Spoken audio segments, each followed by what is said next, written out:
பாமக சின்னம் தொடர்பாக வழக்கறிஞர் அணியோடு ராமதாஸ் அவசர ஆலோசனை மேற்கொண்டு வருவதை அண்மை செய்தியாக பார்த்துக் கொண்டிருக்கின்றோம்.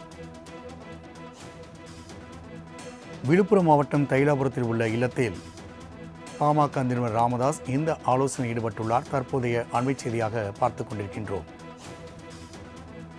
பாமக வழக்கறிஞர் அணியோடு ராமதாஸ் ஆலோசனை மேற்கொண்டு வருகிறார். சில நாட்களுக்கு முன்பு மாம்பழம் சின்னம் ஒதுக்க கோரி தேர்தல் ஆணையத்திற்கு ராமதாஸ் கடிதம் அனுப்பிய நிலையில் தற்பொழுது இந்த ஆலோசனை கூட்டமானது முக்கியத்துவம் பெற்றுள்ளதை அண்மை செய்தியாக பார்த்துக் கொண்டிருக்கின்றோம்.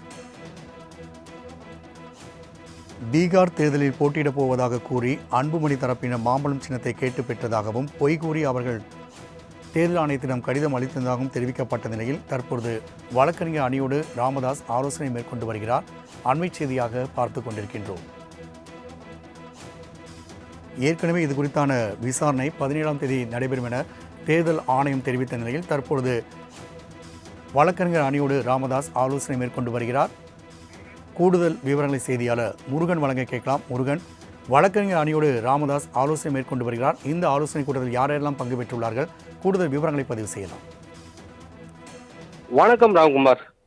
திண்டிவனம் அடுத்த தைலாபுரம் தோட்டத்தில் தற்போது பாட்டாளி மக்கள் கட்சியின் நிறுவனர் டாக்டர் ராமதாஸ் தலைமையில் வழக்கறிஞர்கள் சங்க ஆலோசனை கூட்டம் நடைபெற்று வருகின்றது. அதாவது கடந்த சில தினங்களுக்கு முன்பாக பாட்டாளி மக்கள் கட்சி தான் தலைவராக அங்கம் வகிக்கும் இந்த அணிக்கு மாம்பழம் சின்னம் ஒதுக்க வேண்டும் என்று தேர்தல் ஆணையத்திற்கு பாட்டாளி மக்கள் கட்சி தலைவர் டாக்டர் ராமதாஸ் ஓர் கடிதம் அனுப்பியதாக தகவல் வெளியானது.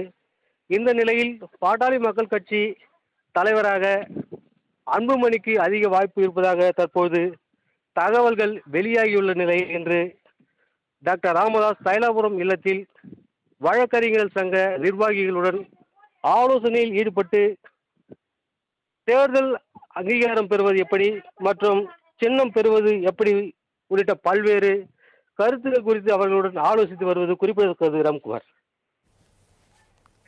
முருகன், தகவலுக்கு நன்றி.